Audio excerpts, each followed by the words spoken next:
Ya, chiquillos, voy a retomar de acá. Aparentemente por aquí quedamos, que vimos el diagnóstico, vimos del apendicitis. Aquí vamos a partir y vamos a retomar, que es un cuadro que ya se escribe hace bastante tiempo, ¿cierto? Desde del año finales del 1800 ya se había hecho el diagnóstico de una apendicitis apendicular, y que de ahí en adelante la verdad es que las técnicas quirúrgicas han ido mejorando notablemente, tanto en lo que es la forma de intervenir quirúrgicamente como de ir depurando un poco el diagnóstico, ¿ya? A pesar de que el diagnóstico netamente es un diagnóstico de tipo clínico, hoy por hoy, tal vez a raíz de todo lo que es las demandas de tipo legales que hay por malpractice y por las consecuencias a lo mejor de un mal diagnóstico,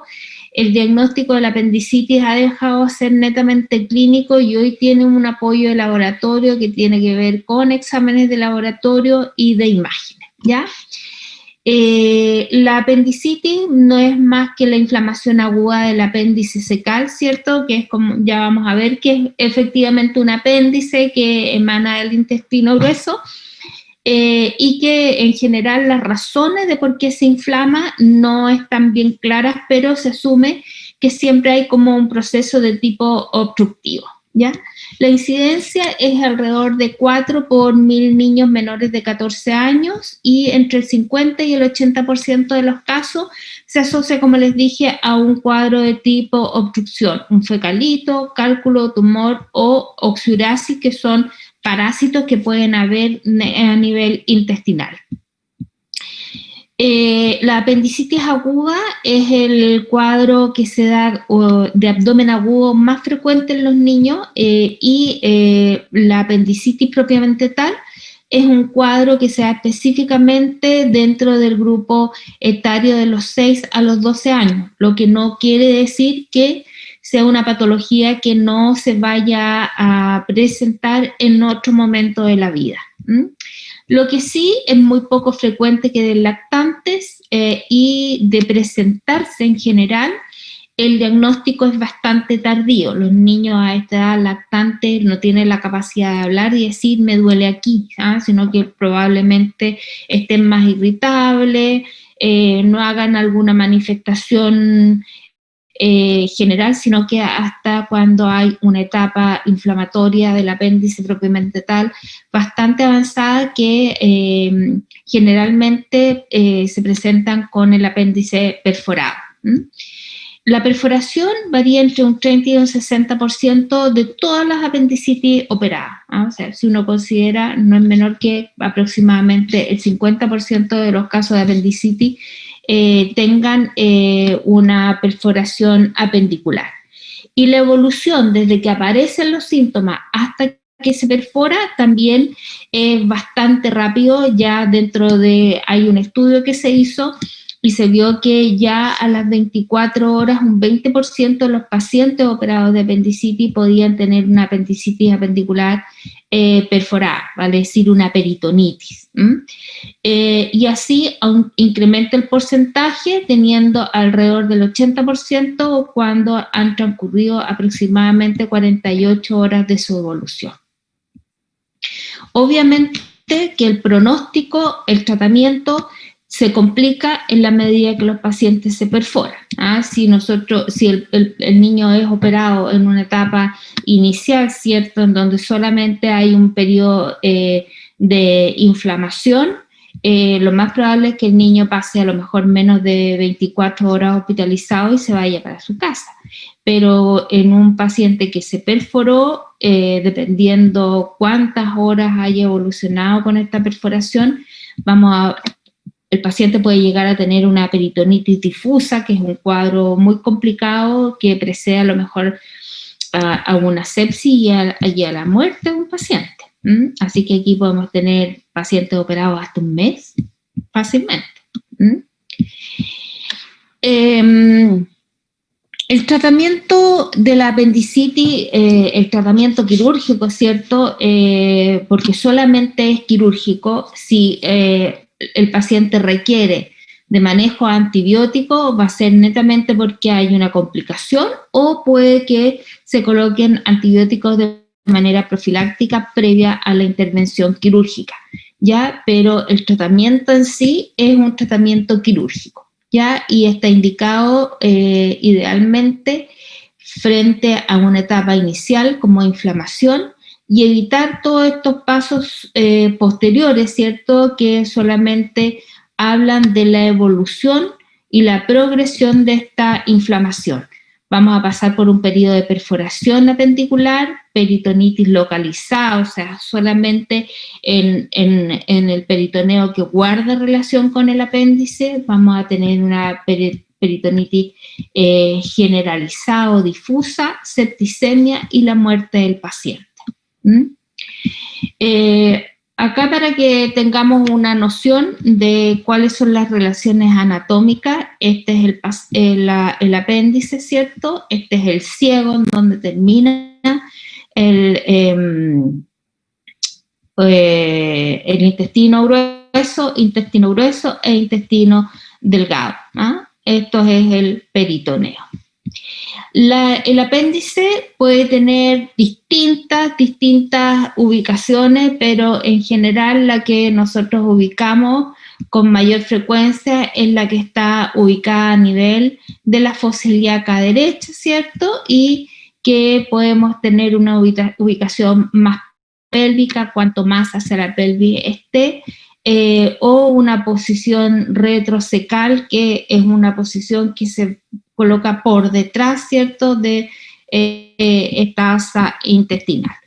Y hay otras localizaciones como bastante más extrañas, como subhepática o en la fosa ilíaca, pero bastante más alta.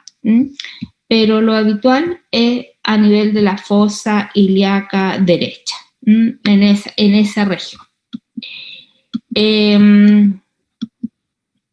En cuanto a la fisiopatología, si bien la fisiopatología, hablamos, ¿cierto?, a grandes rasgos de qué es lo que puede llegar o cómo puede concluir un apéndice que no se diagnostique oportunamente. El apéndice, en estas 24 horas previo a la perforación, van ocurriendo una serie de sucesos que los vamos a revisar a continuación. Dijimos que esta inflamación del apéndice ocurría fundamentalmente por un proceso obstructivo. Hay una oclusión que por lo general es un fecalito o algún parásito, ¿cierto?, que va a provocar una oclusión de la luz, del lumen de este apéndice, de esta como tripita que dice la gente, esta porción del intestino. Cuando se provoca esta oclusión, se produce una falla en el drenaje normal, ¿cierto? Acuérdense que es una mucosa y que por lo tanto hay producción de una cantidad determinada de moco, aumentando la presión intraluminal, la presión que está dentro del lumen.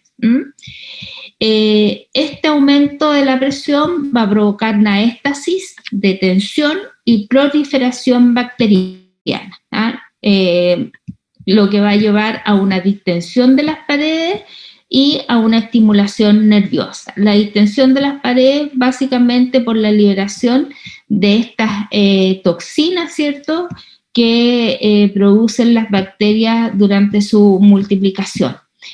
Esta estimulación nerviosa va a provocar un dolor visceral con sensación de un dolor difuso. Aquí el paciente no es capaz de decir si específicamente me duele a nivel de la fosa ilíaca derecha, sino que es una sensación como rara.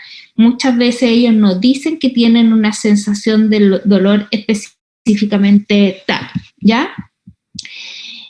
Con este aumento de la presión intraluminal asociada a un aumento de la presión venosa, por oclusión de los capilares, ¿cierto? Porque esto se empieza a edematizar y la microcirculación empieza a verse alterado, empieza a haber congestión, inflamación de las capas, ¿cierto?, del apéndice.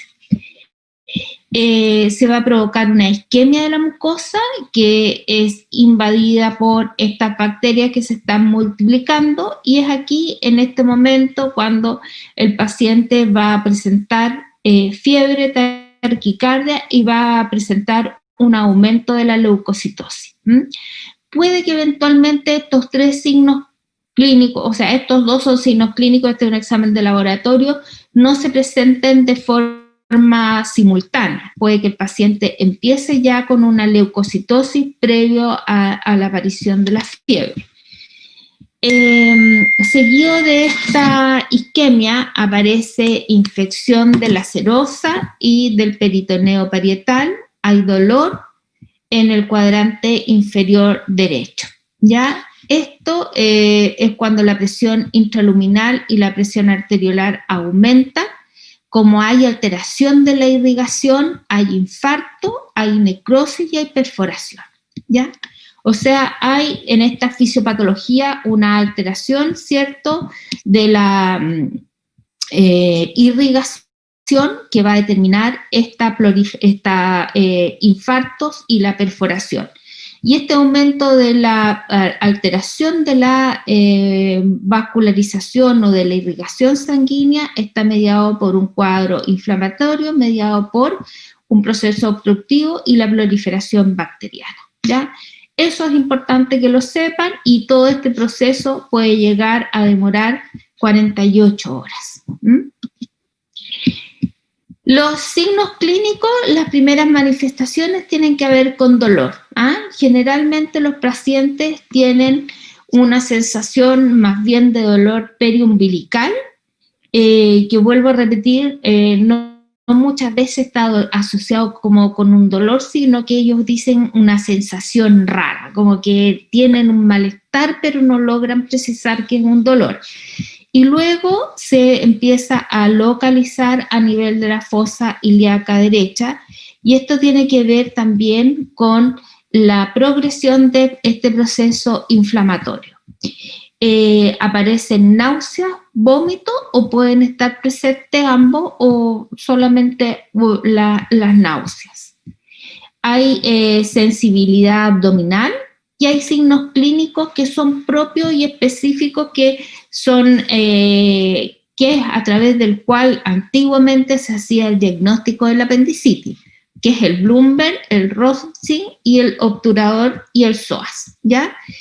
No sé si alguno de ustedes los conoce, los vamos a ver con imágenes para que se les quede un poquito más grabado, pero ¿alguno de ustedes conoce alguno de estos signos? No, profe. ¿Ninguno? ¿Ni el Bloomberg, que es tan conocido? ¿Es como la palpación, profe? Sí, es a la palpación abdominal, sí, muy bien. Y el obturador parece que es cuando se inclina la pierna o la rodilla, está en posición supina y se levanta la pierna hacia arriba. Exacto, se flecta y se rota. Ya ahí lo vamos a ir viendo, ¿ves? Si algo, esto uno nunca parte de la nada. Ahí vamos a ir viendo cuáles son estos signos. La fiebre en general es baja, salvo que tengamos una peritonitis, una septicemia, ya el cuadro se haya escapado, ¿cierto?, de lo que es aceptable. La leucocitosis fluctúa entre 15.000 a 20.000 leucocitos, pero esto también depende de la evolución que el paciente vaya teniendo. Ahora, estas son algunas manifestaciones típicas, pero los pacientes tienen una forma muy particular de enfrentar una determinada enfermedad, y eso hace de repente que el diagnóstico sea un poco más difícil. El dolor, entonces, para reforzar un poquito, inicialmente va a estar ubicado a nivel periumbilical, ¿cierto? A nivel del epigastrio, y con el pasar de las horas tiende a localizarse a nivel de la fosa ilíaca derecha. El signo de Bloomberg, como decía su compañera, es con el paciente acostado, ¿cierto? Uno palpa toda la guatita primero. Dijimos en la clase pasada que lo último que uno iba a palpar era la zona donde el paciente tenía mayor molestia o dificultad. Y la idea es generar una presión hacia adentro. Supónganse que la mano se me fue hacia adentro. Se oprime y se suelta violentamente. Ya al soltar se produce un dolor que es más o menos intenso. Cuando se suelta y duele, se habla de signo de Bloomberg positivo o signo del rebote, ¿ya? Si uno hace esta maniobra y la suelta y no hay dolor, la verdad es que es un signo de Bloomberg negativo. También se le puede pedir al paciente que si es negativo, uno le puede decir que tosa, y este cambio de presiones a nivel del abdomen con la tos también pudiera generar un Bloomberg positivo. El signo del psoas es un signo que se hace con el paciente en decúbito lateral, dejando la pierna derecha en la parte superior, ¿cierto? Y acá lo que se hace es llevar la extremidad hacia atrás. ¿Qué se hace y qué se persigue con esto? Es que este músculo es el músculo psoas ilíaco. ¿Se acuerdan de ese músculo? Que guarda íntima relación con el apéndice. Cuando la pierna se lleva hacia atrás, este músculo psoas ilíaco se desplaza hacia adelante y como que entra en contacto con el apéndice, y eso es lo que genera un dolor también a la movilización de la extremidad. Por lo tanto, si hay dolor, se habla de signo de psoas positivo. Y el signo del obturador, que bien decía su compañera, ¿cierto? Es con la misma pierna, que tiene más o menos la misma explicación anterior. Se flecta en ángulo de 90 grados, se rota la pierna hacia afuera y también se supone que este músculo obturador, que ahora es el músculo obturador, tracciona y moviliza el apéndice, que es el que estaría causando este dolor. ¿Ya? Muy bien. Esos son como los signos clínicos, los signos como propios de lo que son las apendicitis, y les vuelvo a decir, antiguamente, teniendo un Bloomberg positivo, el paciente se operaba y no se esperaba mayormente. Hoy las cosas han cambiado y generalmente a los pacientes se les pide una batería de exámenes como para complementar el diagnóstico. Ahora, las apendicitis dijimos que pueden evolucionar desde una etapa inflamatoria hasta llevar a la muerte, ¿cierto? Pero para que eso pueda pasar, hay distintos grados o clasificación de la apendicitis.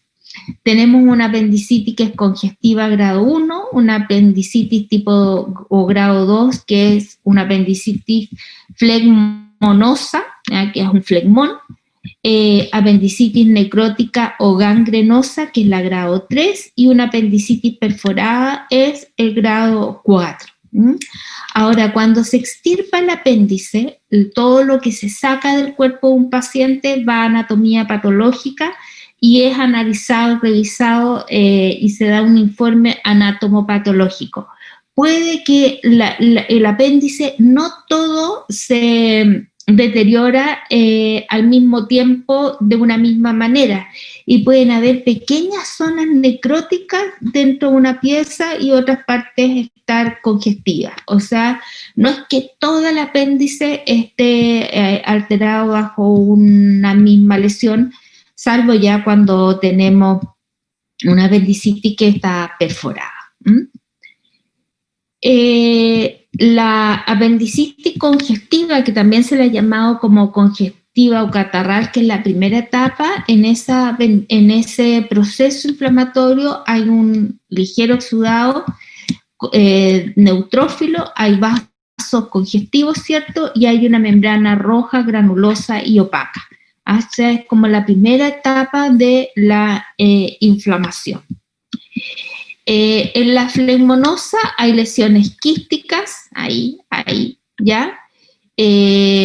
Causada por, lesiones isquémicas de la mucosa, hay abscesos de la pared y ulceración.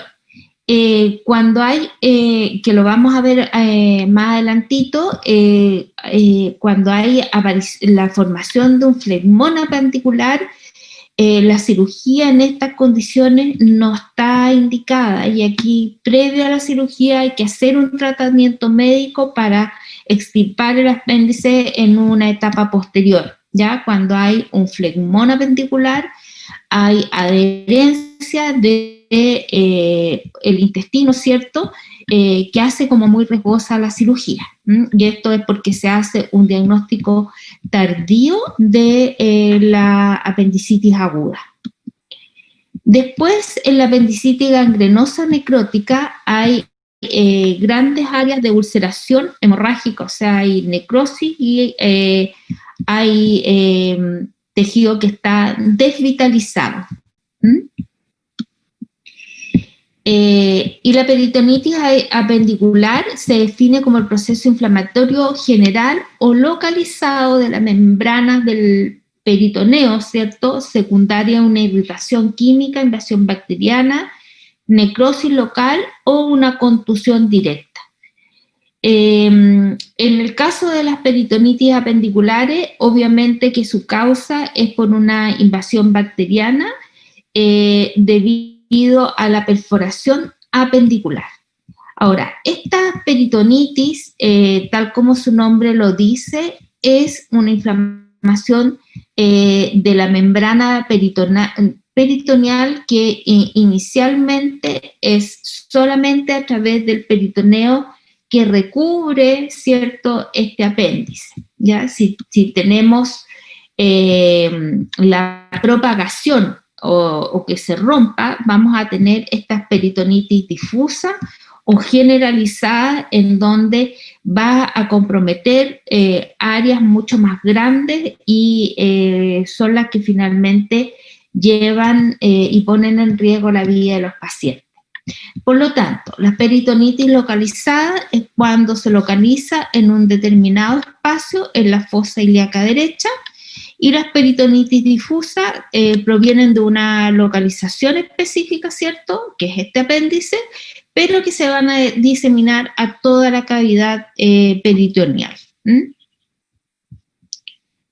¿Preguntas hasta acá?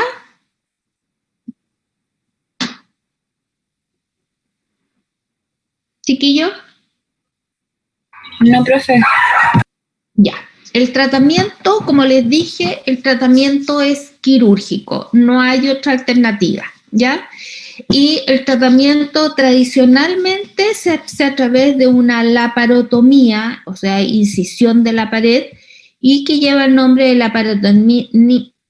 laparotomía de McBurney, ¿ya?, que es la cirugía clásica, esta como incisión media longitudinal que se hace a nivel de la fosa ilíaca derecha. En algunas etapas no avanzadas o con dudas diagnósticas se puede realizar por vía laparoscópica. Ya les voy a mostrar cómo se hace una a la otra, pero la vía laparoscópica no está aconsejada cuando hay un cuadro de una peritonitis, por ejemplo, ya que bajo esas circunstancias se va a requerir de hacer un buen lavado peritoneal, se va a requerir revisar con mayor fineza, ¿cierto?, cómo está el resto del intestino e identificar otras placas necróticas, a lo mejor no específicamente a nivel del apéndice, y para eso el cirujano tiene que tener un campo visual mucho más amplio que el que le va a dar el de la vía laparoscópica. En algunos casos de peritonitis difusa, ¿cierto? Peritonitis generalizada, los pacientes van a requerir de drenajes.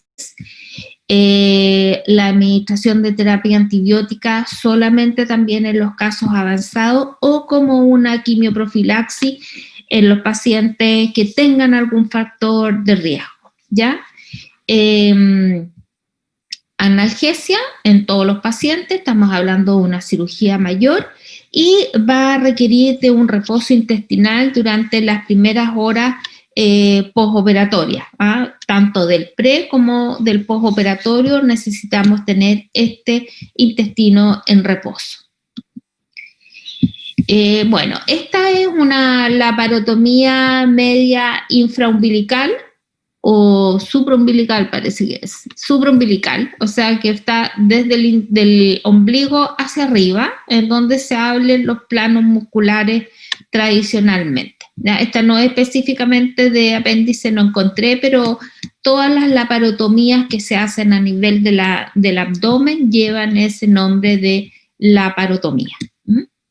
En donde esto se va abriendo y obviamente el campo visual es mucho mayor. Y después tenemos esta vía que es la laparoscópica, ¿cierto? En donde es una cirugía que se aborda por, este es el laparoscopio, que son unos dispositivos que se introducen al cuerpo del paciente. Esta es como la guía mayor que se introduce a través del ombligo del paciente, que es este, y en su punta lleva una cámara, y a través de esa camarita empiezan a mirar todo lo que hay dentro de la cavidad. Estas dos guías son guías auxiliares, ¿cierto?, en donde el ayudante va presentando las asas o los distintos órganos o estructuras que tienen que ir evaluándose y examinándose durante la cirugía. Como esta máquina tiene esta cámara en su extremo distal, se opera en un pabellón relativamente oscuro para tener una buena visibilidad del campo operatorio en una pantalla. Hay una pantalla que está para el ayudante y otra que debe estar acá para el cirujano, ¿no? El cirujano es quien opera esta guía central. Ahora, si ustedes se fijan, el paciente acá debe estar distendido, se infla con aire, ¿cierto? Para que las asas queden como volando dentro de la cavidad y con este instrumental no se pasen a llevar y no se vaya a romper, ¿cierto? Pasar a llevar un intestino y que eso rompa significa que el paciente hace una peritonitis. Así que esas son las dos alternativas. Cuando se hace la cirugía, el apéndice, bueno, está así, inflamado, en sus distintos grados, ¿cierto? Y se hace una resección de él, se hace una barrita acá, en el apéndice y en el peritoneo, ¿cierto? En el ligamento, y se cierra y se produce la hemostasia. Esto hay que dejarlo amarrado con un hilo que no sea reabsorbible, o algunos son reabsorbibles, pero muy bien sellados, sino aquí hay pérdida de material fecal y sangramiento también, que pudiera complicar también la cosa en el postoperatorio. ¿Cuáles van a ser los antibióticos que se van a usar en las apendicitis? En general, cuando hay una apendicitis congestiva y en la etapa de flegmón se ocupa metronidazol, que va a ir a actuar directamente sobre agentes gram negativos y gentamicina, ambos dos antibióticos de amplio espectro, se usa por 3 días. ¿Ya? Después en la gangrenosa, metronidazol y genta por 5 días, perdón, 3 días, esto es por 5 días, no dosis, ¿ya?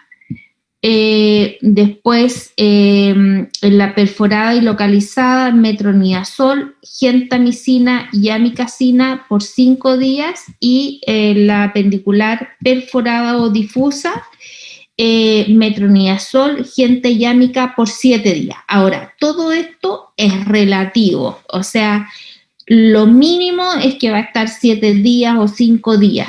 Puede que esto se extienda, sobre todo en apendicitis que han sido perforadas, una peritonitis difusa.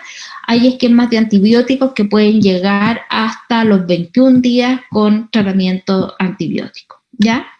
Y muchas veces a lo mejor va a requerir que el paciente vaya nuevamente a pabellón y se hagan aseos quirúrgicos, lavado de la cavidad peritoneal, como para poder ir limpiando y sacando esta pus que cayó dentro de la cavidad peritoneal.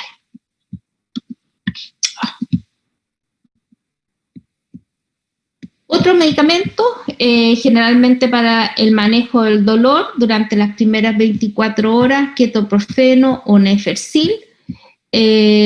Va a depender un poco de la respuesta que el paciente tenga. También se puede usar paracetamol endovenoso. El paracetamol endovenoso es bastante bueno, los pacientes responden bastante bien al uso del paracetamol endovenoso. Ahora para la casa pueden usarse el ketoprofeno, el nefercil y el paracetamol vía oral, ¿ya? Se puede dar ranitidina y omeprazol, sobre todo en aquellos pacientes que van a tener un periodo más largo con antibióticos, pensando en el metronidazol, en la gente y en la amikacina.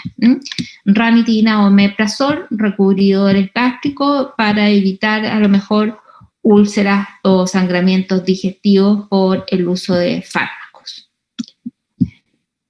¿Cuáles son las complicaciones del paciente con una apendicitis apendicular? En general, fiebre las primeras horas, sobre todo en aquellos cuadros que han sido sépticos, entendiendo por séptico estos plastrones apendiculares o cierto grado de peritonitis, ya sea localizada o difusa. Fiebre en los días posteriores por infección de la herida operatoria y abscesos residuales. La infección de la herida de la operatoria, salvo que sean infecciones tremendas, la gran mayoría de las infecciones de herida operatoria no da fiebre. Generalmente la herida drena pus, empieza a hacerse dehiscente, se sale en la sutura y puede ser dehiscente en los distintos planos anatómicos. Podemos tener compromiso solamente la piel, el celular subcutáneo, que ojalá no pasara más allá. Hay algunas ocasiones en que el paciente debe volver al pabellón para resuturar una vez que la infección de esta herida operatoria está controlada. Y abscesos residuales, y ahí el paciente requiere ser hospitalizado para drenar esos abscesos y tratarlo con antibióticos endovenosos. Y las complicaciones tardías tienen que ver con obstrucción intestinal por bridas postoperatorio, que las obstrucciones intestinales por brida no son complicaciones tardías como que uno las vaya a ver al mes o a los 2 meses, sino que puede ser después de varios años, sobre todo en aquellas cirugías en donde hubo un gran proceso inflamatorio, a lo mejor donde hubo un paciente que hizo una peritonitis y que obviamente la respuesta cicatricial abarcó mucho más que una zona puntual y localizada. Y en las mujeres puede provocar esterilidad por adherencias secundarias al peritoneo. Adherencias básicamente de las fimbrias. ¿Se acuerdan de lo que son las fimbrias? ¿Se acuerdan? ¿Qué son las fimbrias?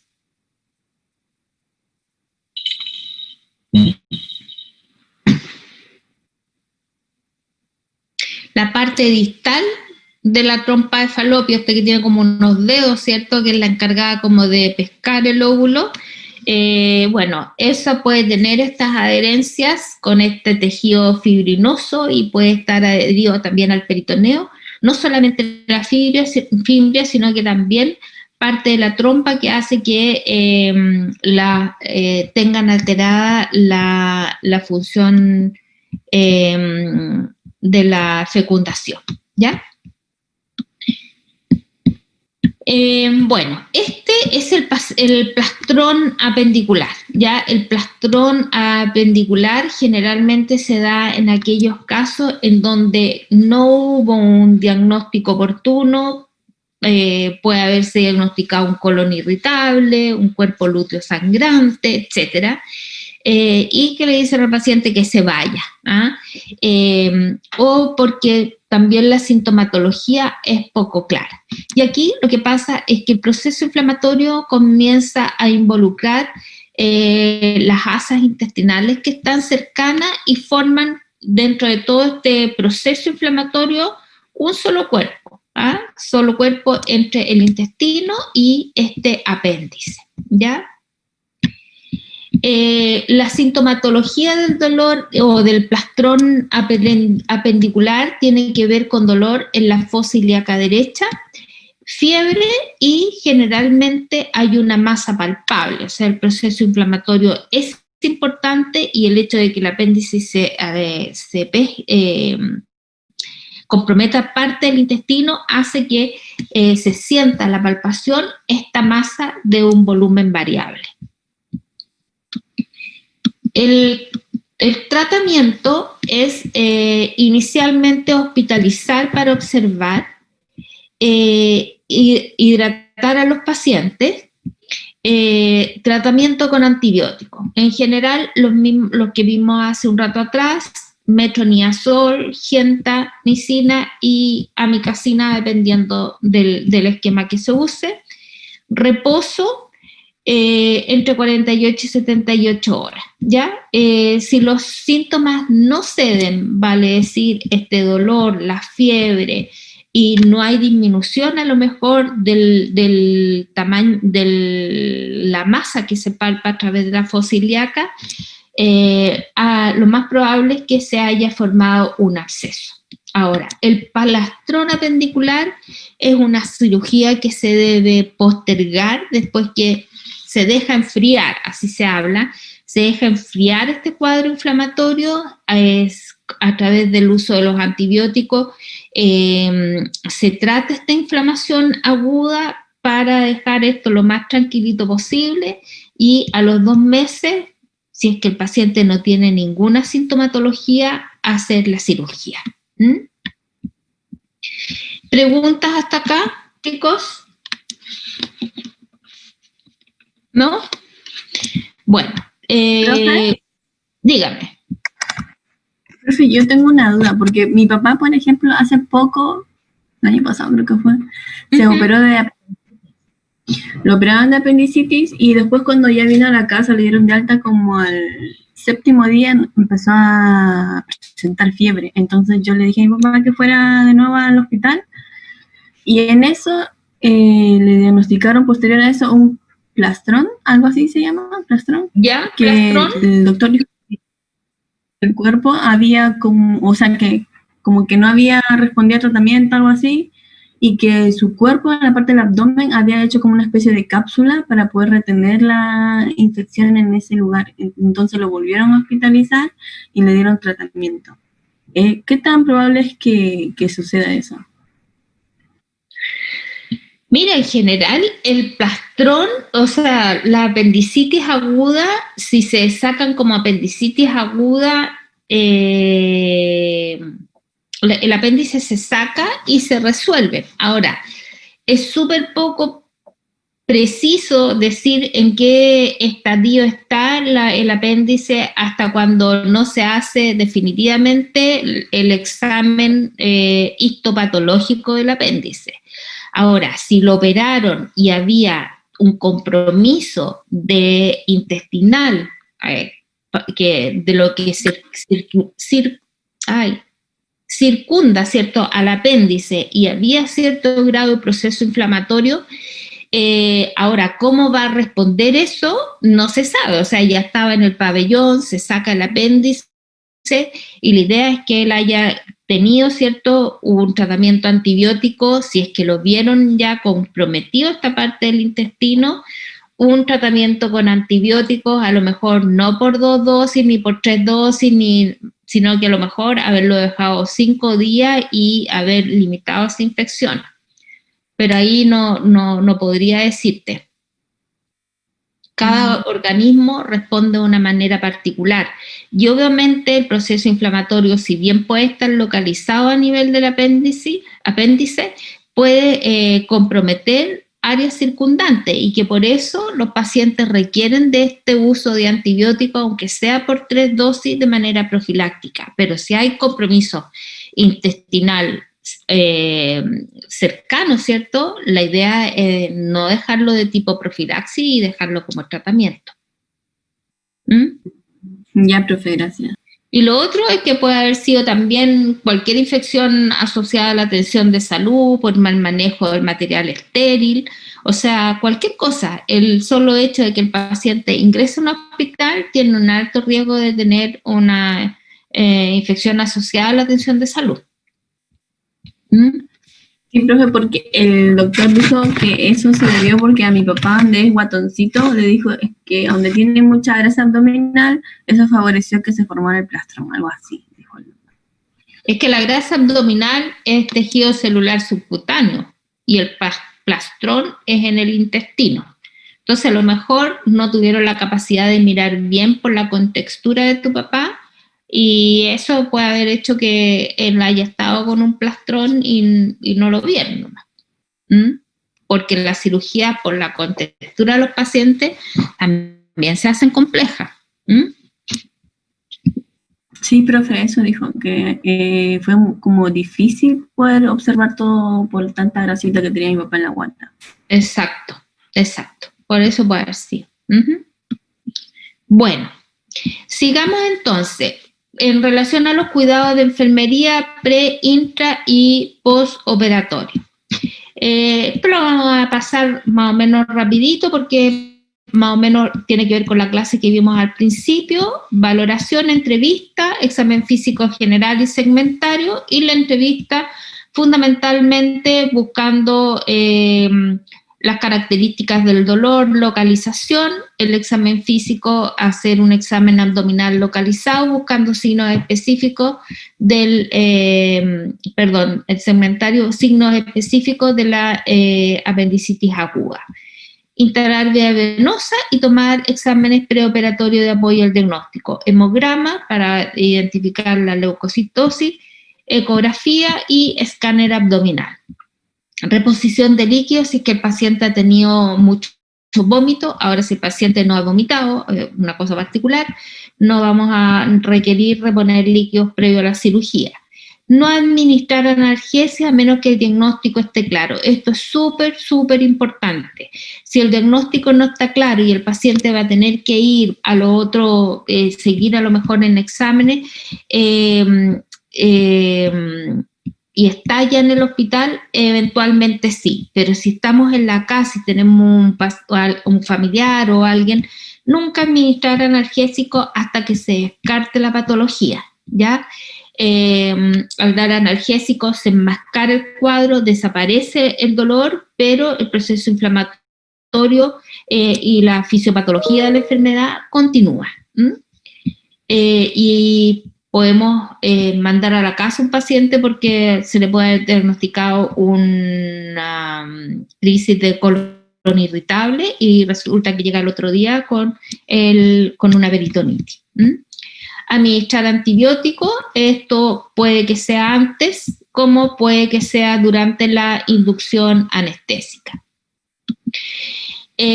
Preoperatorio, seguimos con eso, solamente instalar sonda nasogástrica en aquellos pacientes que estén con mucho vómito o distensión abdominal. Esto nos va a permitir tener el intestino o el tracto digestivo en reposo, ¿cierto? Y evitar la acumulación de gases. La sonda se va a mantener a caída libre, vale decir, abierta en su extremo distal. acompañar y disminuir la ansiedad del paciente y de su familia, idealmente bañar al paciente, acuérdense que era uno de los requisitos, pero en general, cuando se está en una cirugía de urgencia, se hace el diagnóstico y el paciente se lleva al pabellón. Registrar toda la atención con horario, identificarse y firmar. Esto de firmar, ojalá que no sea una muesca, sino que sea nuestro nombre completo y el cargo que ocupamos dentro del equipo de salud. En los cuidados intraoperatorios, continuar con la reposición de los líquidos, verificar la administración de antibióticos en la inducción anestésica previo a la cirugía. Ahora, el paciente tiene que tener la administración de ese antibiótico antes de iniciar la cirugía. Colaborar en la inducción de la anestesia y la intubación endotraqueal del paciente. Si no viene con sonda nasogástrica y es necesario colocársela, se le va a instalar en ese momento. Si el paciente viene comprometido, estamos con un paciente que está séptico, un paciente que tiene una peritonitis, necesitamos llevar un control estricto de los volúmenes, se le va a instalar una sonda Foley al momento de esta inducción anestésica y se le va a realizar un aseo de la herida operatoria con povidona o con clorexidina, dependiendo de lo que el servicio haya estipulado como protocolo, para aseptizar la zona de la intervención quirúrgica, ¿ya? ¿De dónde a dónde creen ustedes que debería hacerse el aseo en un paciente que se va a operar de apendicitis?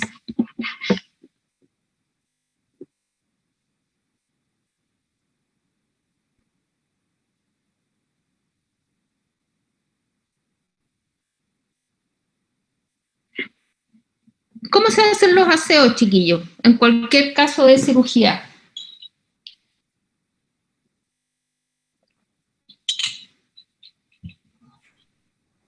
De lo más profe, como la zona es como, sí, va como por si mal no me equivoco, es como va como en circular, en forma de círculos hacia afuera, desde adentro hacia afuera. Ya, esa podría ser de adentro hacia afuera, ¿cierto? En la fosa inguinal, y si no, arrastre desde la zona de la cresta ilíaca hacia la región inguinal. Ya, siempre de lo más limpio a lo más sucio o desde la zona que va a ser intervenida hacia afuera. Ya, esos son principios que siempre deben recordar. En los cuidados intraoperatorios, y aquí nos faltó un dato que yo también hice clic el otro día que estaba repasando la clase.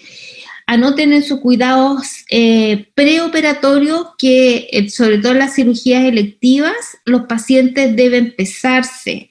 Los anestésicos también se administran por kilo de peso en pediatría y también en adultos, o sea, también, por lo tanto, se debe tener una evaluación del peso reciente, ¿ya? Aquí también debe tenerse una aproximación del peso para poder administrar la anestesia. De los cuidados intraoperatorios, gestión del cuidado de enfermería durante el proceso, observar la permeabilidad de las vías venosas, que igual es responsabilidad del anestesista, observar la permeabilidad de sonda y cantidad de contenido drenado, ya sea por la sonda nasogástrica o por los catéteres urinarios. Tomar exámenes en caso de necesidad. Si nos piden un examen durante la cirugía, hay que tomar los exámenes al paciente. Supervisar el manejo de material estéril, hacer la pausa de seguridad, ¿cierto? Que la vimos en la clase pasada. Colaborar en el despertar del paciente y colaborar en el traslado y entrega del paciente pediátrico en la sala de recuperación. Eso entre muchos otros cuidados que pueden salir en el intertanto, ¿ya? El acto quirúrgico de una cirugía de una apendicitis, como tal, así, apendicitis, nada más en su grado 1 o estadio 1, la verdad es que una cirugía bastante simple que para los cirujanos hábiles no lleva más de 45 minutos, 60 minutos. Así que no debieran haber muchos incidentes ni inconvenientes en un niño sano.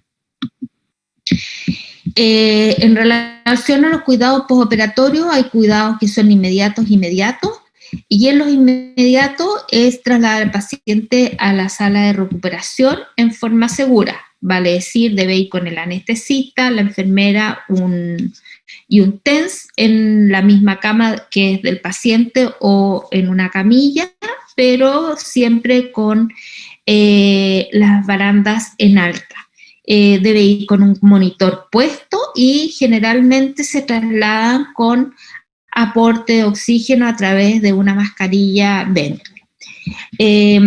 Observar la vía aérea permeable con oxígeno, como les decía, y si es necesario aspirar secreciones. Ya dijimos que el oxígeno era necesario porque los pacientes van a estar hipoventilando. Este es un paciente que requirió anestesia general, requirió paralizantes musculares y por lo tanto hay que apoyarlo, ¿cierto?, mientras el anestésico termina de metabolizarse.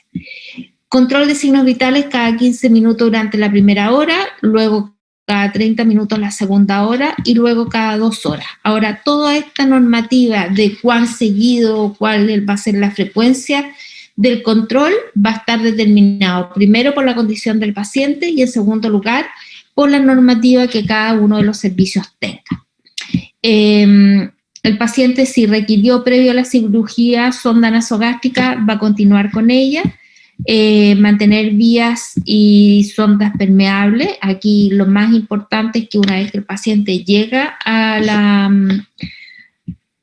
la sala de recuperación, ver que los sueros estén pasando. Muchas veces se tienden a cerrar las llaves y a suspender transitoriamente la infusión de los sueros. Así que es lo primero que uno mira, seguido del apósito y ver si el paciente no está sangrando de su zona quirúrgica. Valorar el dolor si es que el paciente está consciente ya y ver la necesidad de administrar algún analgésico, pero como les digo, siempre y cuando el paciente esté consciente. Y muchas veces la verdad es que vienen con un analgésico pasando desde el pabellón.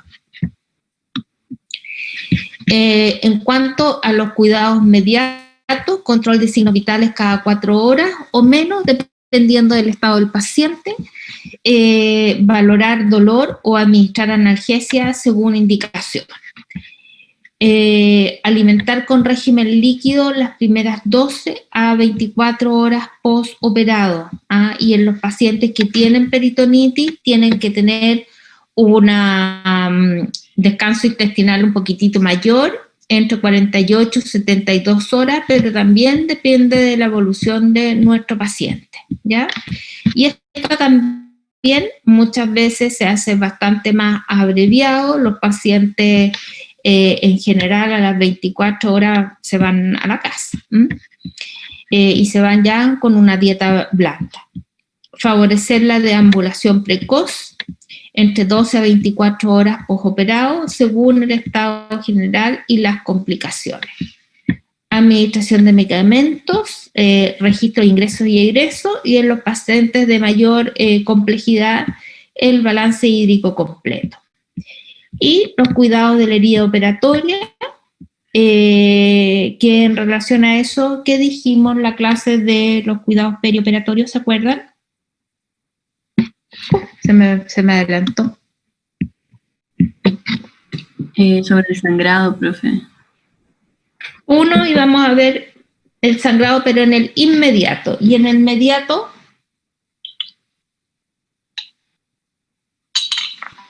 si había inflamación. se cura, se limpia. ¿Cada cuánto la vamos a curar?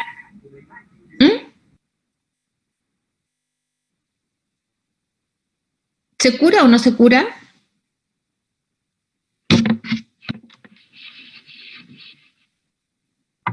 Profe, tengo entendido que las heridas, eso como que va acorde a lo que indica el médico, porque ellos son los que dicen si curan o ellos mismos lo ven, algo así, no sé.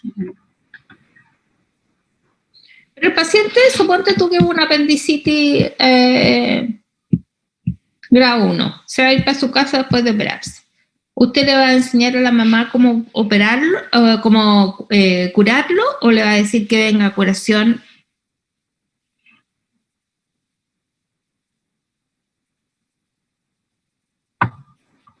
Que vaya a curación, profe. Que vaya a curación. ¿Y por qué se puede bañar este paciente?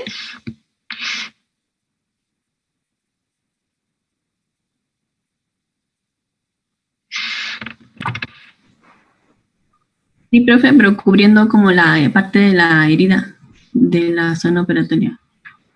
Se puede bañar en la ducha, profe, pero no en inmersión.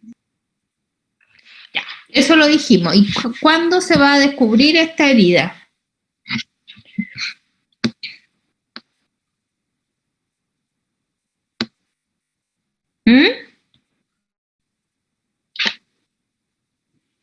Las heridas se van a descubrir, se le va a sacar el parche a las 24 horas, ¿ya? Y ahí se le va a hacer una limpieza con suero fisiológico y nada más.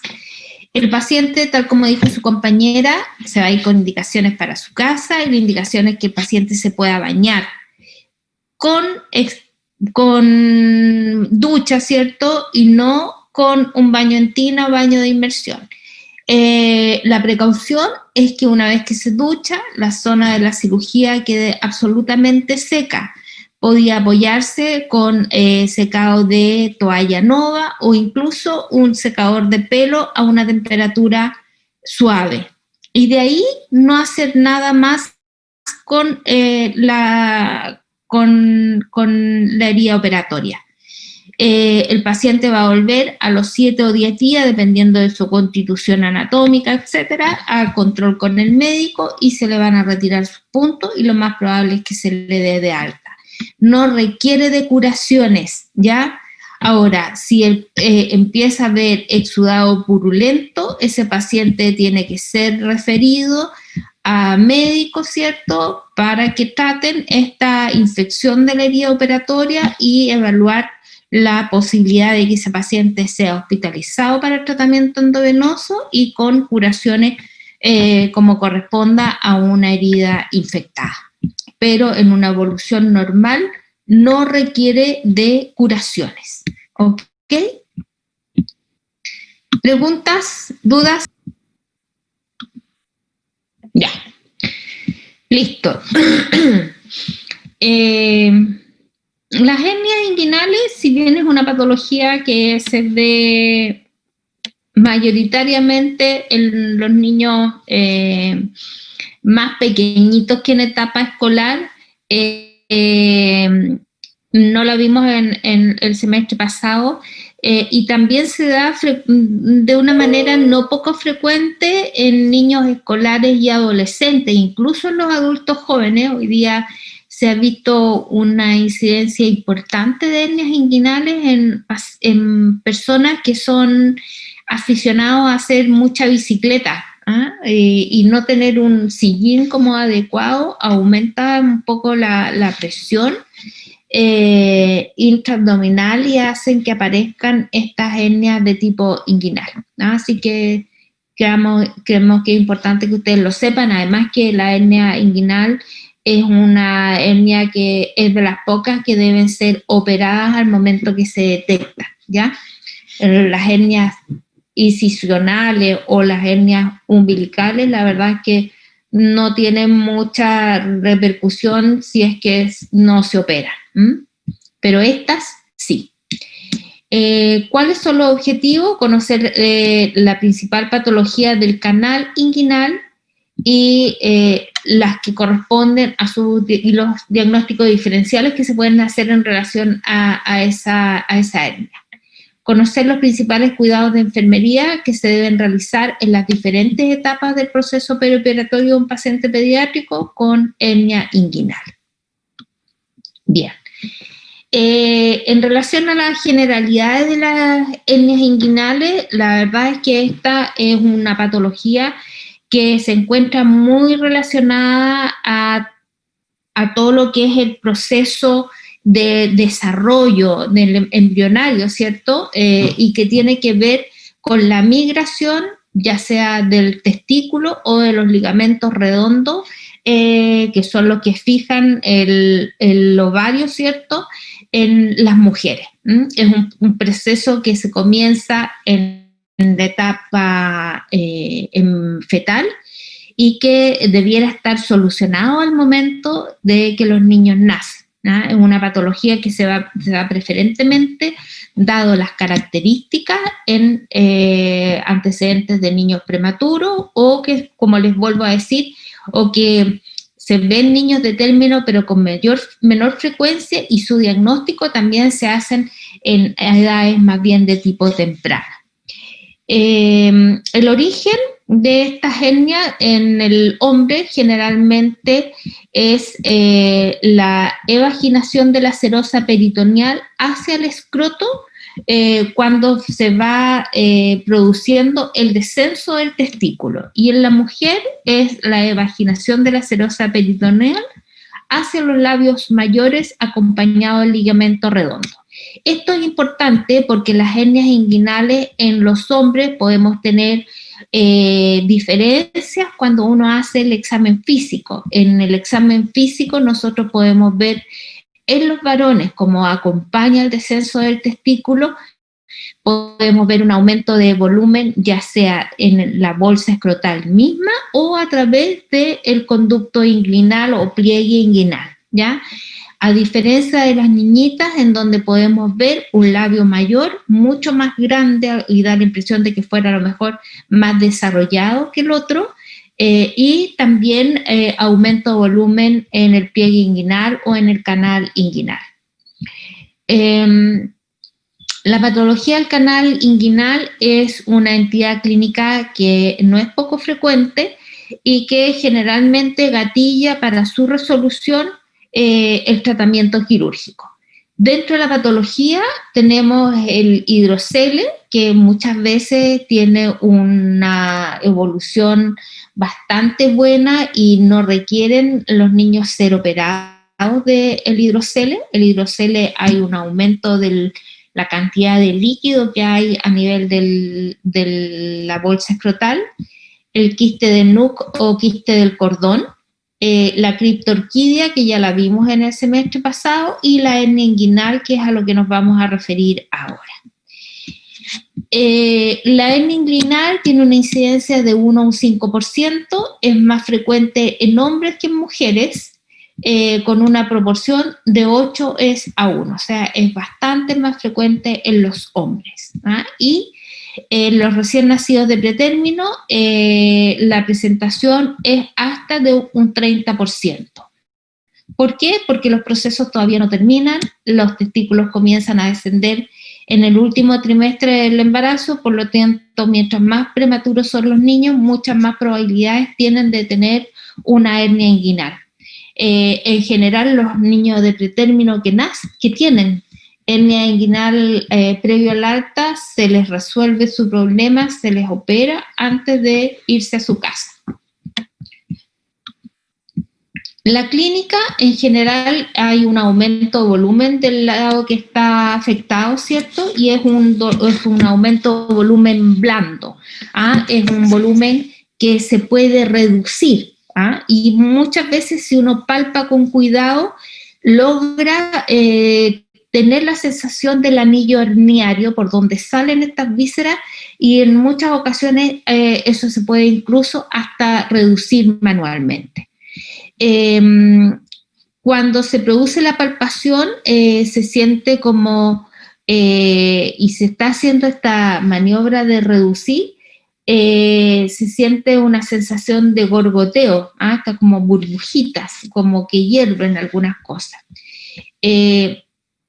Puede no palparse, el saco herniario puede estar vacío, pero cuando uno lo palpa, tiene una sensación, como lo describe la literatura, como frote de seda. Es súper suave, ¿ah? Es bien, bien particular cuando uno lo toca. Y sin embargo, pero sí, de todas maneras, va a depender de la experiencia del operador. Hay gente que nunca lo siente y la verdad es que pasa como una frase solamente del libro, pero hay gente que sí se dedica a esto, los cirujanos pediátricos, que sí, la gran mayoría de ellos lo puede sentir. Cuando se sospecha que hay una hernia, muchas veces las mamás llegan al consultorio porque vieron un aumento de volumen ya sea en el labio o en la ingle o en alguna parte. Y uno hace el examen físico y no lo ve ni lo palpa. O sea, a ver, no es que la señora no haya visto nada, lo más probable es que sí lo tenga. Entonces, bajo esas condiciones hay que tratar de aumentar la presión intraabdominal, ya sea con tos o que el mismo niño haga una fuerza que sea voluntaria, como buscando cuando van al baño, y ahí aparece esta herniación y este aumento de volumen, ya sea a nivel del escroto, en la ingle o en los labios mayores. Ahora, cuando son pequeñitos, esta puede aparecer al llanto. El mismo hecho que los niños lloren, aparece. Difícil que uno los pueda, diga lloren, no se puede, pero si hay un llanto espontáneo, uno puede observar la zona inguinal y genital y observar estos aumentos de volúmenes. ¿Cuáles son las complicaciones? Son los atascamientos de su contenido. Sobre el conducto inguinal tiene una musculatura que es circular, es un músculo estriado y por lo tanto tiene la capacidad de contraerse. Por lo tanto, si se contrae ese músculo y está la víscera sobrepasada o pasó este anillo, lo estrangula, altera la irrigación y se puede provocar necrosis intestinal, ¿ya? Que es más o menos lo que hablábamos hace un rato, compromiso vascular por estrangulamiento, y aquí hay que tratar de hacer una reducción de la víscera, porque si no, se va a provocar una perforación, peritonitis y en algunos casos, si hay compromiso testicular o del ovario, se puede perder esa gónada o ese órgano. El tratamiento es quirúrgico y es ambulatorio. Es una cirugía que tiene una baja complejidad, pero va a depender también de las características de los niños. Si estamos en esta etapa de periodo de recién nacidos, generalmente se operan hoy día y se van de alta mañana, y en los niños ya más grandecitos se operan en la mañana y se van en la tarde. En los casos de cirugía de urgencia, que son estas hernias que están estranguladas, generalmente no es que el paciente se haga el diagnóstico y se opere, generalmente se hace el diagnóstico, se piden los exámenes mínimos para ir a una cirugía y se puede operar en una semana más, en 3 días más, no es perentorio operarlo en ese mismo día. Pero sí, la hernia está estrangulada, hay dolor, hay cambios de coloración, debe ser operado de manera urgencia. Y esos casos sí obviamente van a presentar mayores riesgos. Las técnicas quirúrgicas, iguales que las que vimos hace un poquito rato atrás, vía laparoscópica o vía por laparotomía. En general se hace una cirugía a nivel del canal inguinal, se reduce, ¿cierto?, si es que hay algún contenido de víscera, y se ocluye este canal. Es un canal por el cual atraviesa, así que se cierra y no vamos a tener el riesgo de que exista un paso nuevamente de vísceras. ¿Las hernias pueden ser bilaterales? Por supuesto que sí, sobre todo mientras más pequeños son los niños, y existe entre un 15 y un 17% de que sean bilaterales. Se puede explorar con laparoscopio en caso de no tener signos clínicos previos a la cirugía, vale decir, estos signos que son de complicación, de que esté una hernia estrangulada, de que exista mucho dolor o cambios de coloración en la piel, o signos clínicos o de laboratorio de alguna infección asociada. A nivel del periodo preoperatorio, corroborar el ayuno, ¿cierto? Confirmar que este consentimiento informado esté firmado, hacer la valoración de enfermería, anamnesis, examen físico general y segmentario, revisión de los exámenes preoperatorios, si es que vienen y si no, tomarlos, y corroborar exámenes de imágenes si es que el paciente lo posee. Los intraoperatorios, parecido a lo que ya vimos, recibir ficha clínica y los exámenes, corroborar el ayuno, la pausa de seguridad, supervisión de esterilidad de los procedimientos, colaborar con la inducción anestésica, realizar la preparación de la piel. Ahora, los pacientes que se operan con laparoscopía debe hacerse un aseo prolijo del ombligo. Los ombligos yo creo que es una de las zonas como más sucias del cuerpo y uno encuentra de verdad de repente cosas que son increíbles. Así que el aseo del ombligo con clorhexidina, ¿cierto? Acuérdense que a través del ombligo pasan el laparoscopio para la cirugía. Y colaborar con el despertar del paciente. Administrar antibiótico terapia de manera profiláctica 30 minutos antes de iniciar el acto quirúrgico propiamente tal. Postoperatorio, cuidados en recuperación para el despertar, control y evaluación de la ventilación y el estado de conciencia, evaluación de los signos vitales, evaluación y manejo del dolor. Y ahí van a tener que usar las distintas escalas dependiendo de las edades que tengan los niños, manejo de las náuseas y los vómitos como efecto secundario de las anestesias, evaluar el momento del traslado a sala o al servicio ambulatorio, evaluación del sangrado y evaluación del o los sellos operatorios. Del o los sellos, porque si es una laparotomía tradicional va a tener uno solo y si es por vía laparoscópica va a tener 3, el del ombligo más los 2 laterales. Que esos son muy, muy chiquititos, a veces tienen 2 puntos y no más que eso. En el postoperatorio, en la sala de hospitalizado o en la sala ambulatoria, evaluar el estado general, la ventilación y el estado de conciencia. Evaluar el manejo del dolor, supervisar la alimentación y la tolerancia. Estos niños, como son cirugías ambulatorias, la verdad que son cirugías que si bien no son tremendamente agresiva, la realimentación comienza rápido, no hay, si es que hay no está la hernia que esté a través del conducto, no hay mucha manipulación de las vísceras. Controlar la micción por la probabilidad de la retención urinaria en el caso de anestesia general y valorar el sello o los sellos operatorios. Importante en el periodo postoperatorio, educar a la familia sobre todos los signos y síntomas que el paciente puede presentar y que deben hacer, poner en alerta a la familia si es que es un signo clínico sobre el cual ella deba consultar nuevamente en un servicio de urgencia o le han dado algunas indicaciones de cómo manejarlo en la casa, ¿ya?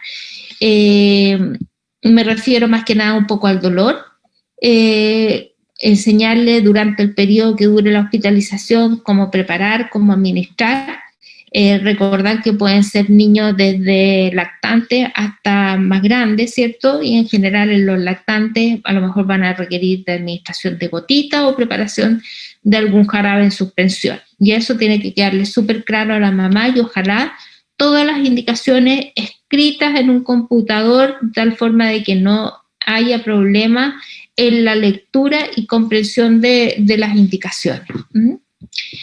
Evaluar, y esto una vez que uno da las indicaciones, tanto orales como escritas, debiera evaluar cuánto entendió la mamá, o sea, preguntarle cómo va a preparar el jarabe, cuánta es la temperatura a la cual usted debe venir a consultar, frente a qué signos clínicos va a venir a consultar, etcétera. Ya no solamente entregar el contenido y de ahí no nos involucramos más. Tenemos que saber cuánto entendió y si es necesario volver a repetir la instrucción. Bien, hay alguna referencia bibliográfica, les dije que este era cortito y la verdad es que estos pacientes en el postoperatorio va a terminar con la extracción de los puntos, que igual que en las situaciones anteriores, fluctúa entre los 7 y los 10 días. Un paciente que se va a poder bañar, va a tener, si es más grandecito, va a requerir de un reposo relativo en la casa. Generalmente no va a asistir al colegio hasta el retiro de los puntos, que ocurre entre los 7 y los 10 días, y reposo de ejercicio de contacto de aproximadamente un mes. Bien, preguntas, dudas.